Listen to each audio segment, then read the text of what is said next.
Morning. তোমরা সবাই কেমন আছো? আশা করি সবাই ভালো আছো, সুস্থ আছো। আমরাও খুব ভালো আছি। আজ ভিডিওটা কিন্তু একটু অন্যরকম করছি। আজকে কিন্তু কোনো ব্লগ ভিডিও করছি না। একজন দিদি রিকোয়েস্ট করেছিল, একজন কেন দুই একজনই করেছে, যে এরকম তুমি একটুখানি তোমার অ্যাকোয়ারিয়ামটা একটু পরিষ্কার করাটা দেখাবে, তাহলে একটু সুবিধা হয়। তাই তোমাদের কাছে সেটাই শেয়ার করছি। আর তোমরা কিন্তু প্রথমেই বলে নিই, পুরো ভিডিওটা ওয়াচ করো প্লিজ। আর একটা লাইক, কমেন্ট, শেয়ার, সাবস্ক্রাইব করতে একদম ভুলো না। তা চলো আমি আমার ভিডিওটা শুরু করে দিই।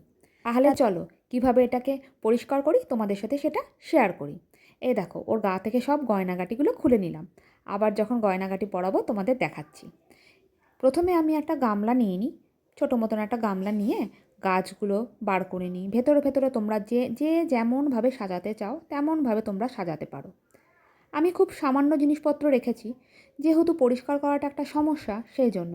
তোমরা জলটা দেখতে পাচ্ছ কী নোংরা হয়েছে। আর এই সময় মাছগুলো একটু ভয় পেয়ে যায়, যেহেতু আমরা বারবার করে হাত ঢোকাই, বার করি, সেই জন্য। এই দেখো, সব কিছু বার করে নিলাম। বার করে নিয়ে এবার তোমাদের জলটার অবস্থা দেখো, দেখতে পাচ্ছ কেমন ঘোলাটে হয়েছে। বুঝছো কি না জানি না, কিন্তু প্রচণ্ড ঘোলাটে হয়ে গেছে জলটা। আর আমার কিন্তু বেশি মাছ এখন নেই। আর এরকম একটা তোমরা নেট কিনতে কিন্তু পাওয়া যায়, যেখানে মাছগুলো কিনবে সেখানেই পাওয়া যায়। আর এই দেখো, আমি একটা একটা করে মাছ এইভাবে নেট দিয়ে ধরে নিচ্ছি। আর এই নেটটা খুব হালকা হয়, তাই ওদের ব্যথা পাওয়ার কোনো চান্স নেই। মাছগুলো যখন বার করবে তখন একটু সাবধানে বার করো, কেননা ওদের আঘাত লাগলে না এই মাছ এত সূক্ষ্ম হয় যে ওরা ফট করে মারা যায়। দেখেছি। এই দেখো, মিঠিকে বার করতে দিয়েছিলাম, মিঠি ওই নিয়ে নাড়ানাড়ি করতে আর বার করতে আর পারছিল না। তা যাই হোক, আমার মাছগুলো বার করা হয়ে গেছে। আর এই দেখো জলের অবস্থা, প্রচণ্ড নোংরা হয়েছিল, বাইরে থেকে বোঝা যাচ্ছিল না। আর আমি বেসিনের তলায় নিয়ে চলে এসেছি। এখন দেখো, ঘরটা, ওদের গাছটা সব একটু ডলে ডলে পরিষ্কার করে নিই। তা চলো আগে পরিষ্কারটা করে নিই ঝটপট। এইদিকে আমার পরিষ্কার করা হয়ে গেছে। আর দেখো, তোমরা তোমাদের মতন ইচ্ছে মতন তোমরা সাজাতে পারো, মনের মতন করে। বড় অ্যাকোয়ারিয়ামে সত্যি একটু সমস্যা হয়, কিন্তু এই ছোটো অ্যাকোয়ারিয়ামে সত্যি অনেক সুবিধা হয়।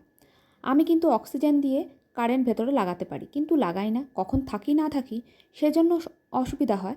কিন্তু বাইরে থেকে লাইট লাগালেও দেখতে খুব সুন্দর লাগে। দেখো, আমি কিন্তু এটা রাত্রেবেলা ফটো তুলেছি। আমি এই লাইটগুলো সারা বছর দিয়ে রাখি, সন্ধে হলে আমি জ্বালিয়ে দিই, বেশ ভালো লাগে দেখতে।